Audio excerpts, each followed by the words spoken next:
coupable. Bonjour. Allez vous faire foutre. Ah, c'est pas comme ça qu'on parle, monsieur. Monsieur, moi je parle comme ça. Ah, d'accord. Donc vous regrettez rien, monsieur? Vous regrettez bien? Vous regrettez rien, monsieur? Je ne regrette rien. Ah, d'accord. Ah non, non, non. Est-ce que vous comptez faire appel de cette décision de justice?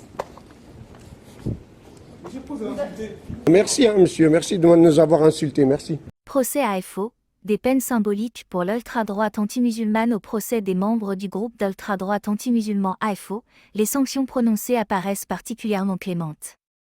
6 prévenus, jugés pour association de malfaiteurs terroristes, ont écopé de peines allant jusqu'à 5 ans de prison, dans la majorité avec sursis. Les 2 années fermes seront purgées non pas derrière les barreaux mais à domicile, sous bracelet électronique. Parmi les condamnés figure le fondateur du groupe, ex-policier, Guy Sibra, 72 ans, son adjoint Dominique Compin, ainsi que plusieurs responsables de la cellule francilienne, décrite comme la plus violente. Tous seront inscrits au fichier des auteurs d'infractions terroristes, FIGE. Monsieur, vous avez été relaxé. Est-ce qu'on peut avoir une réaction? Soulagement. J'ai rien d'autre à dire, soulagement, après 7 ans de galère.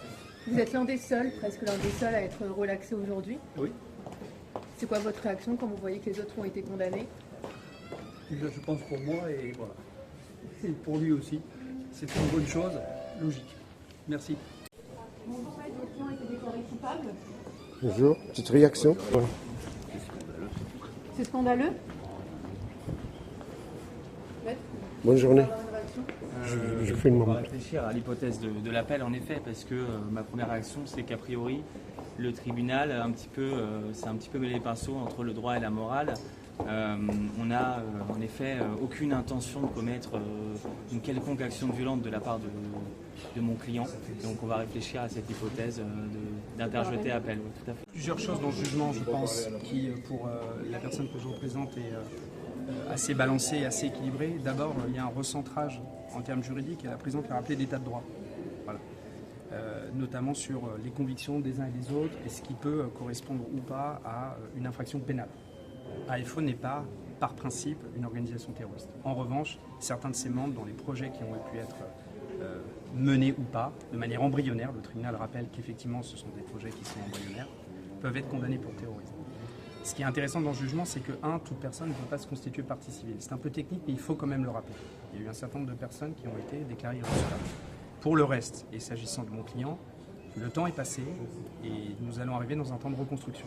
Voilà, le tribunal a pris en compte un certain nombre d'éléments, la gravité des faits, qui existent effectivement, de certains projets, et d'un racisme qui peut être crasse, voilà, dans ce dossier.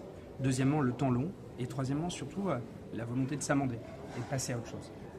Et la fragilité de certains. Et c'est en ça que ce jugement, en ce qui concerne mon client, est un jugement équilibré et qui donne le sentiment que justice, effectivement, est passée. Vous n'allez pas faire appel de la décision? En ce qui concerne mon client, non. Je ne le pense pas. La décision lui appartiendra, mais je ne le pense pas, dans la mesure où il a reconnu un certain nombre de faits. Je pense que ce jugement lui permettra effectivement d'être accompagné dans ses fragilités. Ce qu'il regrette, c'est d'avoir effectivement eu ses pensées, mais c'est une personnalité qui est très compliquée.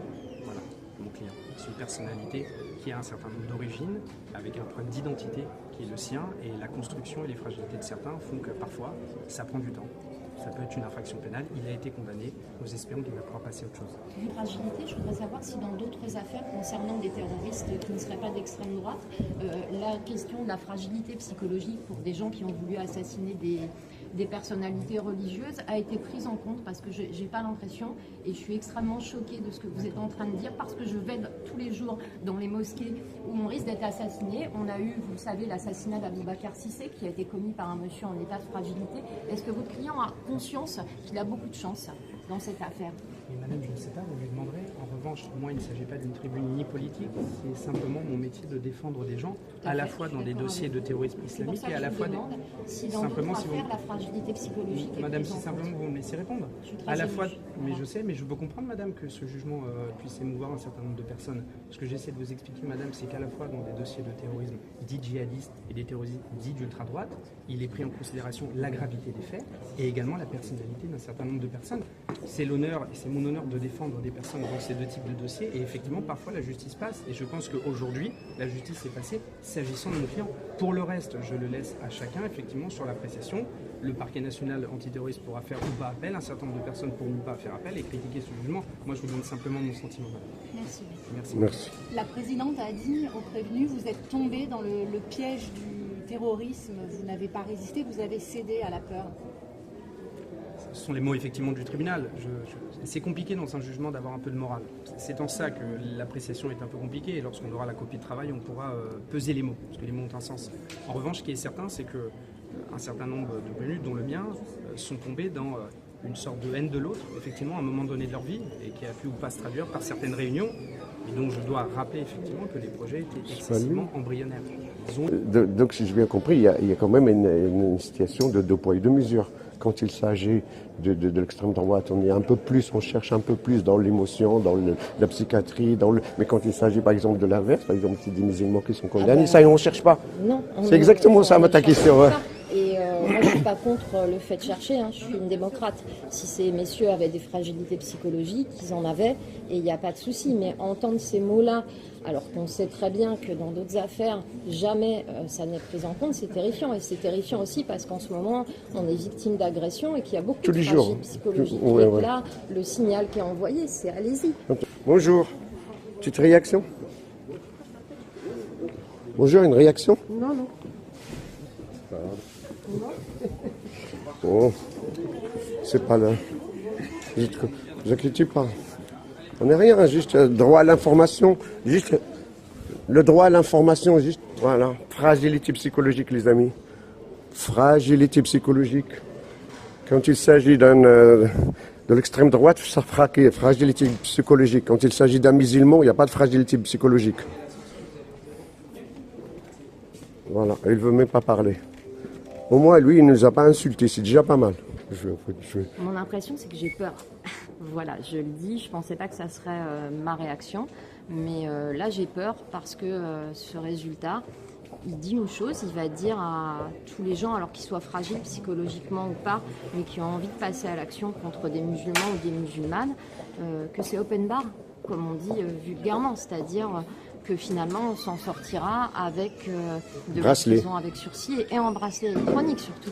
Enfin, c'est terrifiant, et quand je vois en plus le visage de ces personnes qui sont des monsieur et madame tout le monde, ils n'ont pas de tatouage néo-nazi, ils n'ont pas du tout le look qu'on attend de terroristes d'extrême droite.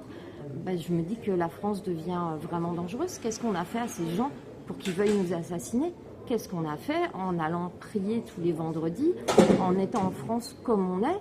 Et aujourd'hui, je peux me faire tuer demain par des gens comme ça, qui sont complètement fanatisés, qui ont une idée de nous complètement délirante, qui est entretenue tous les jours par les médias Bolloré, et la justice ne passe pas. La justice ne passe pas. Ou bien il est indulgente.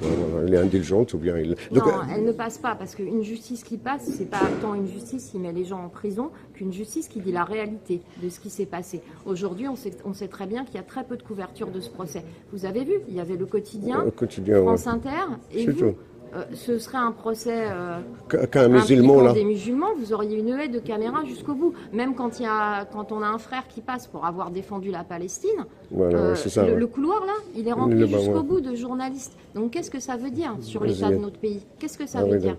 Donc pour vous, en fait, ça c'est un message envoyé, par exemple, voilà, c'est l'impunité, en fait, on peut faire ce qu'on veut. C'est un message envoyé quand même à l'extrême droite, ça? Écoutez, moi, à chaque fois que j'interviens sur un réseau social, et vous le verrez avec cette vidéo, je suis menacée de mort.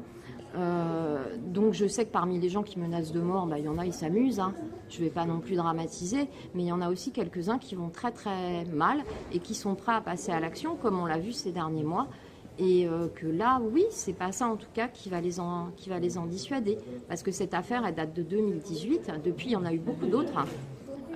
On sait que des groupes Telegram avec des gens prêts à passer à l'action, il y en a absolument partout, et que oui, c'est dangereux. Et puis, vous savez, moi je veux pas non plus, je m'y connais très bien en néonazisme, et je veux pas non plus jeter la pierre à des jeunes qui ont des soucis et qui se retrouvent précipités dans un espèce d'univers virtuel où ils vont se dire qu'ils vont sauver leur pays en tuant une femme voilée ou en attaquant une mosquée. Je veux dire, il y a des jeunes, comme on l'a vu, le jeune qui a failli tuer son professeur. Ce jeune-là, il avait des gros problèmes, et c'est aussi l'état des services d'aide psychologique dans ce pays. Moi, je ne veux pas du tout être dans le même discours répressif que ceux d'en face. Par contre, là, ce qui me choque, c'est que j'ai vu des gens comme moi, d'un certain âge, qui ont l'air tout à fait intégré dans la société. Je comprends pas. On a grandi ensemble. Je comprends pas comment on en est arrivé là, tout simplement. Voilà, ils veulent pas répondre à mes questions. Regardez l'âge qu'ils ont. Ouais, avec le pantalon vert et la chemise et le haut beige. Samia, tu regardes quoi là? Le monsieur qui s'est fait condamner. C'est lequel? Celui qui a le sac à dos, qui est de dos. Ouais. Et il a été condamné, bon, il va se retourner, voilà, il a été condamné pour association de malfaiteurs terroristes.